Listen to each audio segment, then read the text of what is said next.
Selamat siang teman-teman, mudah-mudahan kalian semua selalu diberikan kesehatan dan rezeki yang berlimpah.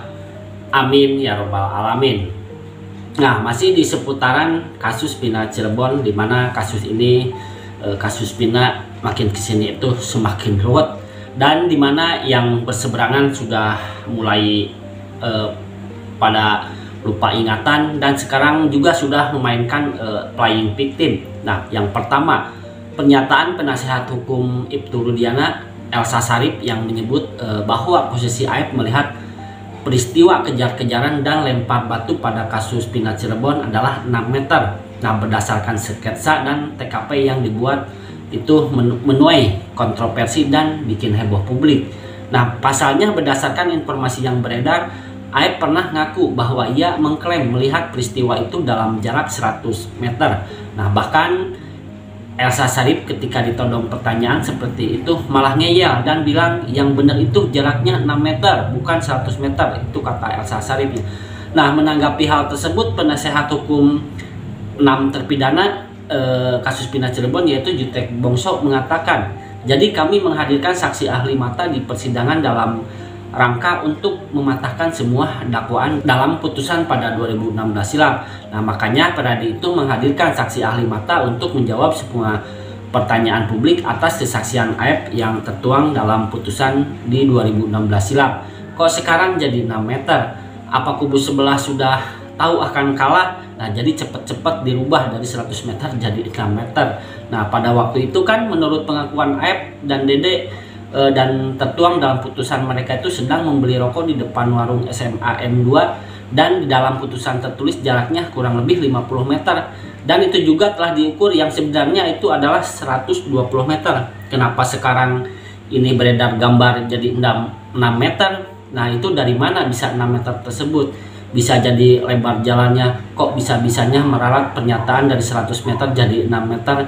Dan mereka juga punya gambar denah lokasi atau TKP kasus Pina Cirebon. Lalu Pitra Romadoni, kuasa hukum Ibtu Rudiana dan Aep, mengatakan keadilan adalah harga mati, tapi karma pasti terjadi. Namun dia menegaskan apabila tuduhan orang-orang dengan fitnah terhadap Ibtu Rudiana bahkan institusi kepolisian tidak terbukti, maka karma pasti terjadi. Oleh karena itu dia mengingatkan kepada Jutek Bongso, pengacara 6 terpidana, untuk bertaubat karena tak bisa menyimpulkan siapa yang menang dan siapa yang kalah. Nah, yang seharusnya bertobat itu Pitra dan kawan-kawannya, di mana Pitra itu sudah dikibulin Aep. Nah, dengan keterangan Aep itulah 8 orang harus mengalami penyiksaan, disuruh minum air kencing, bahkan dipenjara seumur hidup. Nah, kecuali Sakatatal 8 tahun penjara karena pada waktu itu Sakatatal usianya masih di bawah umur. Nah, kalau keterangan Aep itu benar, gak mungkin lah si Peggy Setiawan itu bisa bebas dan bisa memenangkan di peninjauan kembali di Pengadilan Negeri Bandung yang dipimpin oleh Hakim Eman Sulaiman. Padahal waktu itu kan Aep mengatakan melihat si Peggy. Jadi yang harus bertobat itu siapa? Yang Pitra lah dan kawan-kawannya. Nah, lalu yang ketiga ada Suroto. Nah, Suroto di saksi kasus Pina Cirebon ini masih bersikukuh. Meski sudah berhadapan dengan hasil ekstraksi handphone Widi Sari, kesaksian Suroto soal kasus Pina berbeda dengan hasil ekstraksi handphone Widi. Nah, walaupun sudah ketahuan beda, namun Suroto tetap berdiri pada kesaksiannya. Suroto merupakan saksi kasus Pina Cirebon pada tahun 2016 silam. Dia mengaku melihat dan menolong jasad Eki dan Pina di jembatan Talun Cirebon pada 27 Agustus 2016. Nah, Suroto bersaksi malam itu hujan gerimis sedang berada di kantor polisi. Lalu datang seorang pengendara mengabarkan telah terjadi kecelakaan di jembatan Talun Cirebon. Nah, kata Suroto, pengendara memberi kabar pada Suroto itu jam 22.15. Nah, sekarang Suroto sudah mulai lupa. Dia sekarang menyebut 22:15.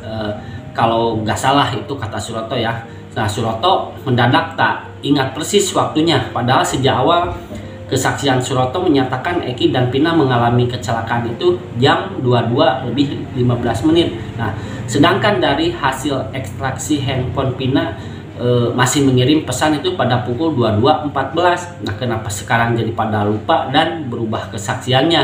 Dan yang terakhir ada Linda yang sebelumnya mengatakan kesurupan itu setelah 3 hari meninggalnya Eki. Tapi sekarang berubah menjadi 7 hari setelah meninggalnya Vina dan Egi. Nah, seperti apa videonya? Yuk kita simak. Let's go. Kerasukan? Belum. 3 hari setelah hari. Setelah kematian, 3 hari. 3 hari baru aku mulai kerasukan. Kesebenarannya kemasukan itu 7 hari. 7 hari Setelah penangkapan.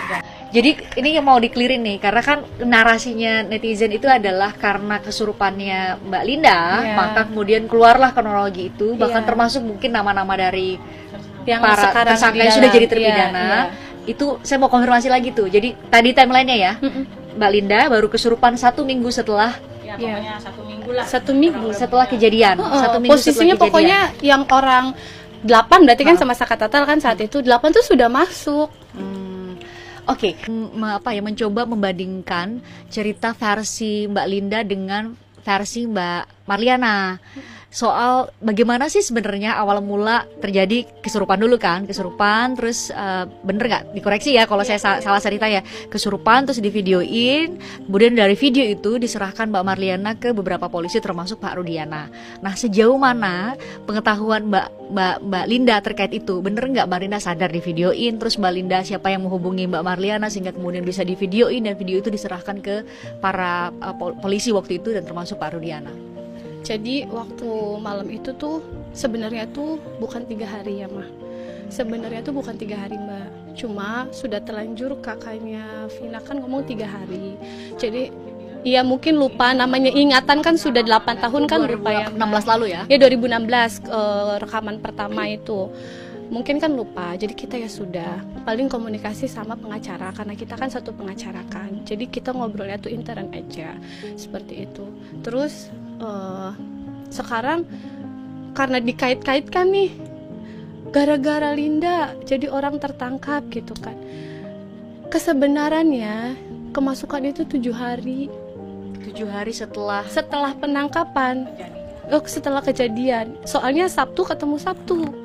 Meninggal itu kan hari Sabtu, saya kerasukan hari Sabtu. Itu kita sudah konfirmasi sama seluruh keluarga. Kayak kita ngobrol kan, inget gak sih kapan-kapan gitu kan. Dan memang bener hari Sabtu. Karena hari Kamisnya itu Mama inget banget ya Mah, ada kejadian aneh di malam Jumat. Rumahnya ada yang ngetok-ngetok gitu. Akhirnya kita ini nih mengungkit kembali nih ingatan kita. Cocokin iya semua keluarga kan, keluarga aku banyak. Terus ada beberapa tetangga juga yang ditanya-tanyain karena pada saat kesurupan itu kebetulan tetangga di sini yang bisa gitu, yang maksudnya orang pintar lah gitu, didatengin semua untuk ngobatin aku. Jadi kan ya ditanya-tanya lah gitu. Ternyata tuh bener 7 hari kesurupan pertama itu. Malam. Lalu dihubungi sama om aku. Bilangnya almarhum Vina yang masuk kan, akhirnya karena kenal kakaknya, omnya, akhirnya omnya itu manggil kakaknya gitu. Oh, karena Pak Rudi tuh kenal dekat. Yang kenal om aku. Oh, Itu loh. ya Nah, itu perlu dijelasin. Jadi sebenarnya Pak Rudi itu memang kenal sama Mbak Marliana, makanya kemudian kontak, bener ya? Ya, respect begitu aja, begitu emang dia dirasa yang masuk ke tubuh ponakan itu yang kemarin meninggal, adiknya temen. Jadi saya respect pada saat itu Mbak, saya telepon kakaknya. Soalnya kan seingat saya juga kan waktu yang ponakan saya kesurupan itu dia ada yang ingin disampaikan ke keluarganya. Pas saya kenal juga ya, makanya saya refleks, saya telepon lah kakaknya pada saat itu kan kejadian kesurupan pertama itu. Datanglah kakaknya Marliana itu sama bapaknya pada saat itu. Terus ceritanya sampai di videoin itu gimana? Di video sih enggak, direkam aja.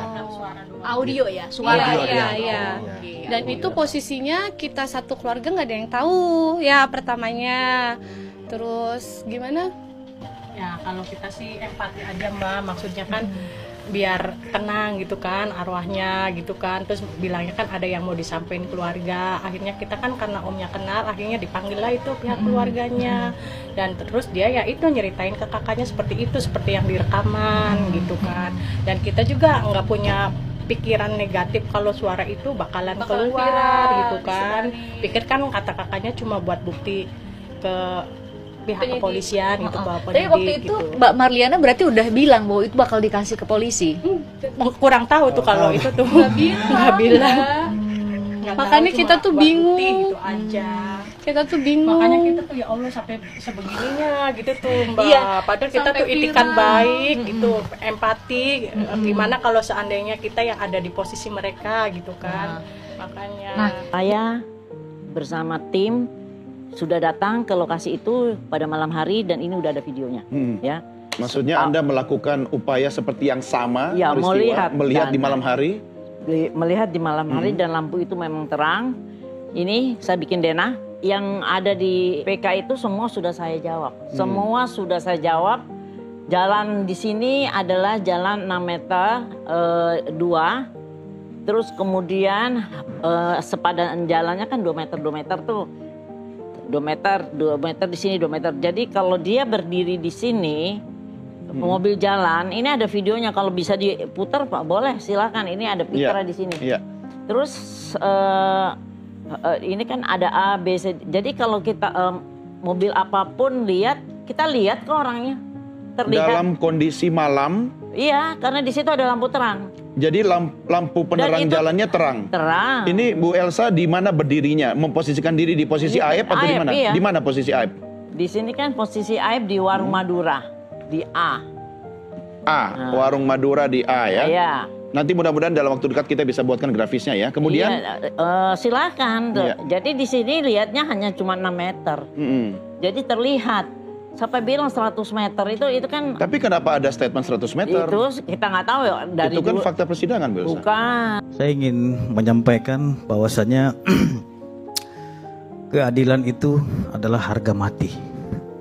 Dan karma pasti akan terjadi. Artinya, teman-teman boleh berspekulasi liar terhadap kami selaku korban. Itu merupakan suatu kritikan yang memang harus kami terima.